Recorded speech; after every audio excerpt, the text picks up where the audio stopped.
Messieurs, chers amis, en tant que maire du village, je suis très honoré au nom de la commune, de la municipalité, de vous souhaiter la bienvenue ici au Lila. Je vois quelques têtes connues et amies, des gens que je ne connais pas, ou bien de notoriété publique, donc je salue les invités prestigieux que l'ODC a réunis déjà sur une table ronde, M. Dehaene, M. Mousitadi, d'autres encore. Vous dire que l'Observatoire des diversités culturelles au Lila a dû naître environ il y a 14 ans, 13-14 ans, environ. Oui 2000, oui. Combien 15 ans. Et donc je m'en souviens bien parce que c'était le premier mandat de la nouvelle municipalité. Et cette association, qui rayonne bien au-delà des Lilas, sur la thématique de la diversité culturelle, et au Lila, bien ancrée dans la vie de la ville, parmi les belles associations culturelles, dans une ville où il y a 154 associations, ce qui est beaucoup pour une ville de 23 000 habitants. Alors vous dire que 10e anniversaire de la convention diversité culturelle, non pas du travail qui a mené à la convention, donc M. Mousitadi nous disait que ce travail a commencé vers 1998, donc ça commence à prendre, mais j'ai souvenir que l'ODC a été primé en tout début de cette année, de très belles cérémonies avec quelques ministres, et j'ai souvenir que c'était au début de l'année, à peu de temps du 7 janvier, du 8 janvier, du 9 janvier, c'est-à-dire Charlie, de Montrouge, de l'hypercachère de la porte de Vincennes, et je crois qu'on ne peut pas raisonner de diversité culturelle, in abstracto de l'ensemble de la société. Et je crois que malheureusement, il y a encore beaucoup de chemin à parcourir en termes de dialogue, d'échange, de compréhension mutuelle, et que c'est valable à toutes les échelles territoriales, celui des communes, des départements, des régions, de l'État, du monde entier. Et donc là, il y a un vrai travail tout à fait indispensable. Vous avez travaillé sur les bonnes pratiques aujourd'hui. Je crois que d'une manière générale, on a tous intérêt à travailler en tous les domaines sur les bonnes pratiques, en sachant qu'on ne peut pas non plus dupliquer mécaniquement les bonnes pratiques, parce que ce qui marche ici ne marche pas forcément là, il faut l'avoir à l'esprit, mais néanmoins cet échange est absolument indispensable. Donc voilà, moi je suis très heureux de vous accueillir et je vous souhaite ici au Lila un très fructueux colloque. Je tiens à saluer celles et ceux qui portent l'association au Lila, Gilles qui vient d'intervenir, Thibaut Villette au président, et Fulvio Cassia ici présent, qui est un peu le maître d'œuvre du travail de l'Observatoire de diversité culturelle au Lila. Soyez remerciés pour ce que vous nous apportez à la vie des Lila, et puis vous pouvez toujours compter sur nous pour pouvoir vous aider en termes logistiques chaque fois que ça sera indispensable. Merci à toutes et à tous, très bonne journée, très bon colloque. Merci Monsieur le maire pour cette intervention. Madame la conseillère régionale, chers invités, chers partenaires, chers amis de la diversité culturelle, c'est vrai, c'est un jour important pour l'Observatoire de la diversité culturelle. C'est aussi un moment important pour la Convention sur la protection et la promotion de la diversité des expressions culturelles, puisque c'est le 10e anniversaire. Cette Convention de droit international a été ratifiée à ce jour par 140 pays. Donc je remercie la ville des Lilas, nos partenaires, l'ensemble des invités qui ont bien voulu participer à ce temps de réflexion et d'élaboration, à tous les bénévoles bien sûr de l'association qui sont présents toute la journée à nos côtés, et aussi aux piliers d'élaboration de cette journée, Fulvio Cassia, le directeur, Claire Maton qui est en bas. Et bien sûr, merci au public intéressé et curieux de cette question, public présent aujourd'hui. Un petit rappel, ce qu'est l'Observatoire de la diversité culturelle. L'idée de l'Observatoire est née en 2000 par Fulvio Cassia, qui a eu l'intuition que ce sujet de la diversité culturelle portait un sens à développer en France, je dirais au-delà même. Lui qui, par ses affinités et son parcours à la diversité dans ses gènes et ses intérêts italiens, canadiens, français. En 2007, nous nous sommes engagés avec un nouveau bureau pour l'ODC. À ce moment-là, la question de l'identité nationale était profondément instrumentalisée et j'ai éprouvé le désir de m'engager avec eux pour porter la question de la diversité culturelle. Engagés en Seine-Saint-Denis, nous avons la conviction que ce territoire cosmopolite est porteur d'innovation sociale et sociétale et que cela mérite d'être soutenu par le développement de nouvelles actions culturelles et citoyennes, des partenariats et davantage d'ouverture au champ de la recherche pour la diversité culturelle. C'est donc dans ce moment que nous sommes engagés collectivement avec un certain nombre d'actions, en n'oubliant pas le champ de la réflexion. Donc on a ouvert aussi un conseil scientifique il y a 2 ans, dont je salue certains membres, notamment Serge Geber, au fond, maître de conférence à Paris-Marne-la-Vallée, qui va suivre l'ensemble de nos débats et faire une petite restitution avec des propositions à l'issue, j'y reviendrai tout à l'heure. Pour l'Observatoire, présenter une œuvre culturelle portant une problématique autour de la diversité culturelle, souvent un film, et discuter avec le public, mener un débat citoyen, c'est une démarche complètement essentielle. Il est important pour nous de multiplier les occasions de débat dans une époque où le virtuel et le zapping sont rois.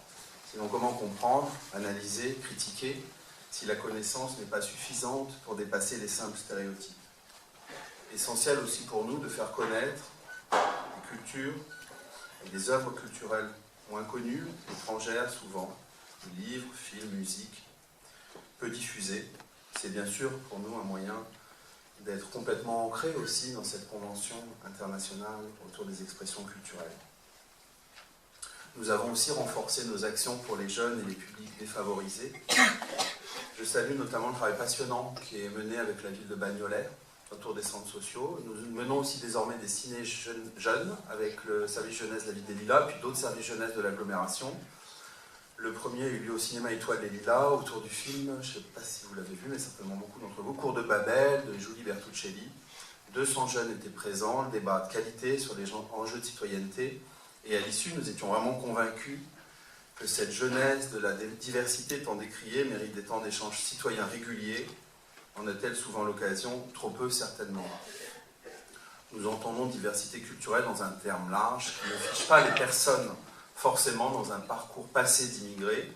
La diversité, c'est pour nous un état de fait, mais qui permet l'ouverture, car chacun d'entre nous est porteur de singularité liée à ses origines, ses déplacements ou à ses curiosités. Quand bien même la singularité serait ce déplacement passé qui n'a pas dans son histoire familiale une histoire de déplacement à raconter, que ce soit d'Auvergne, de l'Oise, des Antilles, d'Afrique ou du Chili. Chacun se déplace, l'humanité est en mouvement sur la Terre, le voyage est l'essence même quelque part du destin de l'humanité, y compris si on se réfère aux origines de l'homme. Et évidemment, ce constat permet complètement de relativiser le caractère instrumentalisé, jugé exceptionnel de la personne immigrée. La diversité des populations peut être vécue comme une chance dans un contexte de mondialisation. Avoir des habitants qui parlent de multiples langues, ont des connexions avec le monde entier est un atout. Ce sont des compétences à valoriser. D'ailleurs, quand on candidate à des Jeux Olympiques, le caractère international des habitants d'un territoire est un atout de poids dans la décision. Mais chacun l'aura noté, la période n'est pas la plus propice à ce sujet, tant des crispations identitaires sont fortes et des pensées et expressions à connotation xénophobe sont nombreuses et fréquentes. La période n'est pas propice, mais cela ne signifie pas pour nous qu'il faille laisser ce thème de la diversité culturelle de côté, bien au contraire. Il est justement important dans ce temps de multiplier les opportunités de dialogue, de valorisation des approches interculturelles, que ce soit dans les villes cosmopolites comme dans les villages qui le sont moins. Le thème de la diversité culturelle doit évidemment se porter en France, en Europe, au-delà, avec les principes de l'UNESCO, dans des programmes de lutte contre les discriminations, des implications dans l'éducation, des programmes scolaires, dans des lieux aussi de mémoire comme le musée d'histoire de l'immigration. D'autres lieux doivent certainement émerger en Europe et ailleurs. Ces jeunes issus de la diversité doivent pouvoir échanger avec d'autres jeunes qui vivent dans d'autres situations. Il faut à tout prix décloisonner, proposer des lieux de rencontre. Le soutien aux associations locales autour de la diversité culturelle est aussi impératif. Le tissu associatif, respectueux, comme le nomme Djevorka, des valeurs universelles et œuvrant pour la culture, la citoyenneté et le dialogue interculturel doit être conforté. Malheureusement, la tentation du soutien communautaire, sans engager une démarche volontariste et réfléchie du dialogue interculturel, est forte. Pour conclure, je voudrais réaffirmer bien sûr que la diversité culturelle est compatible avec la République et les démocraties, car il ne s'agit pas d'un engagement sur l'isolement des cultures, mais bien sur les interactions et le dialogue interculturel. Comme le dit justement Le Clésio, ce qui fonctionne, c'est l'interculturel, conçu comme une voie d'échange entre les humains. La civilisation s'inscrit dans l'ouverture et l'échange, et évidemment la République aussi. Cette année, comme l'a souligné Monsieur le maire, nous avons effectivement reçu le prix de la diversité culturelle par la Coalition française à la diversité culturelle. Certains d'entre vous étaient présents. C'était une reconnaissance pour l'association, mais aussi notre engagement à amplifier nos réflexions collectives sur cette question avec d'autres acteurs d'horizons très différents. D'où l'idée de cette conférence, dont la référence est bien la Convention sur la protection et la promotion de la diversité des expressions culturelles. Ces principes sont souvent méconnus, donc nous souhaitons les revisiter, en particulier en appuyant notre réflexion sur divers acteurs institutionnels, associatifs et culturels. Et le cadre de la Convention qui stipule l'article 11, les parties reconnaissent le rôle fondamental de la société civile dans la protection et la promotion de la diversité des expressions culturelles. Les parties encouragent la participation active de la société civile à leurs efforts en vue d'atteindre les objectifs de la présente Convention.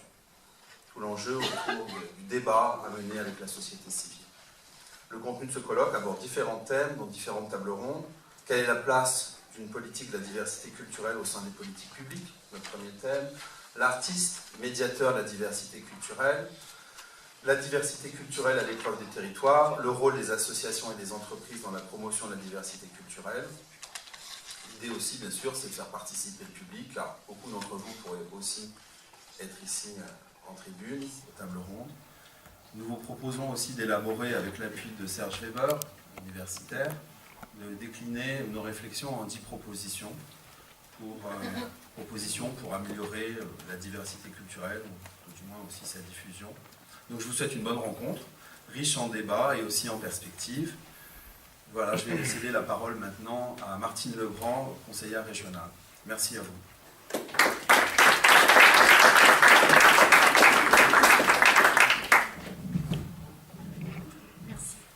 Donc, mesdames, messieurs, bien le bonjour. Bonjour à tous les amis lilasiens. Et puis moi, à mon tour, je voulais saluer cette belle initiative dans cette belle ville des Lilas. Et à un moment donné où, comme disait Thibaut, le zapping est le roi, à un moment donné où les liens se distendent, eh bien, c'est très, très important. Notamment, je regarde Fulvio, d'avoir mis en place ce type d'association, parce que bien évidemment, sur le terrain, c'est extrêmement important. Alors, on m'a demandé d'intervenir en 2 qualités, celle de conseillère régionale et celle de maire adjoint auprès de Saint-Gervais. Je suis à la commission culture à la région et je suis maire adjoint chargé de la culture. Donc, c'est un petit terrain que je commence à bien connaître et c'est un terrain extrêmement passionnant.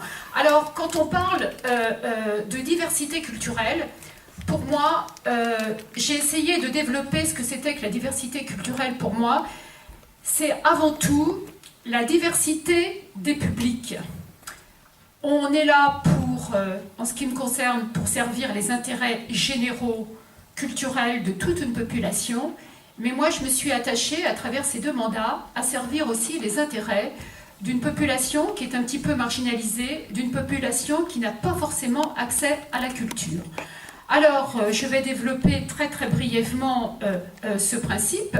En tant que conseillère régionale, on a essayé à la région Île-de-France de diversifier les actions et d'aller dans les endroits là où il manquait de structures, où il manquait de liens culturels. La région Île-de-France est très urbanisée, mais il y a aussi énormément de territoires ruraux. Et à travers notamment un procédé qui s'appelle la permanence artistique culturelle, on a essayé d'irriguer tous les terrains, tous les endroits où la culture n'était pas présente pour aller vers tous les publics. Et ça, pour moi, c'est une option importante.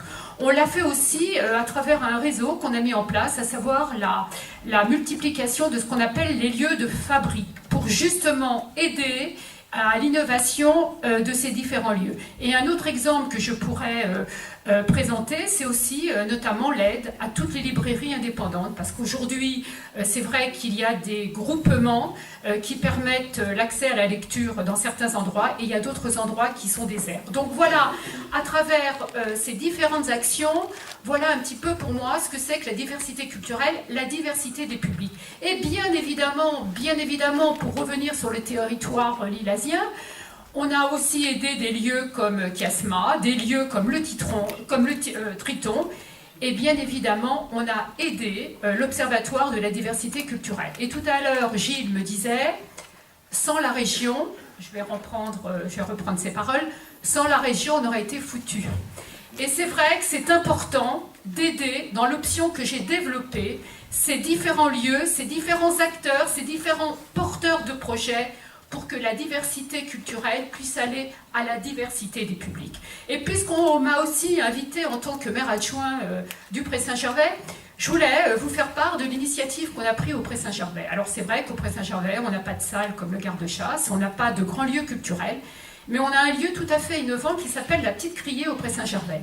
C'est-à-dire qu'on a utilisé le marché aux poissons et le marché aux fleurs pour faire un lieu, une scène ouverte, tous les samedis matins au Pré-Saint-Gervais. Il se passe quelque chose, ça veut dire qu'on a essayé de... Il y a un élu une fois qui m'a reproché, on ne mélange pas les carottes, les poireaux avec la culture, si. Parce que ce lieu est ouvert, ce lieu est gratuit, il impose sans imposer. C'est-à-dire qu'il permet aux Gervaisiens qui passent de pouvoir profiter d'un lieu culturel, de pouvoir avoir une œuvre culturelle. Donc ça, on impose sans imposer. Les gens qui ont peur de rentrer dans le système, qui ont peur de s'y attarder, eh bien, ne passent pas, s'en vont. Mais au moins, on donne le goût. Et je me souviens, j'étais avant tout bibliothécaire, et quand j'ai commencé ma carrière, je me suis dit, il faut qu'il y ait tout sur les rayons. À savoir aussi les livres de gare. Pourquoi? Parce que le public qui n'est pas initié à la culture, qui réussit à franchir une porte, qui fait l'effort de franchir une porte, eh bien, s'il trouve tout de suite des ouvrages qui ne sont pas forcément adaptés à sa première option, risque de partir. Et c'est comme ça qu'on porte tous les publics. Voilà ce que je voulais vous dire, pour moi, ce que c'était la diversité culturelle, la diversité des publics. Et comme je le dis, il faut essayer à travers nos actions, à travers tous les objectifs qu'on développe, de toucher tous les publics. Et je pense que l'Observatoire de la diversité culturelle au Lilas a très bien réussi sur ce chemin. Et je pense que tout au long de la journée, vous allez le développer. Voilà, merci.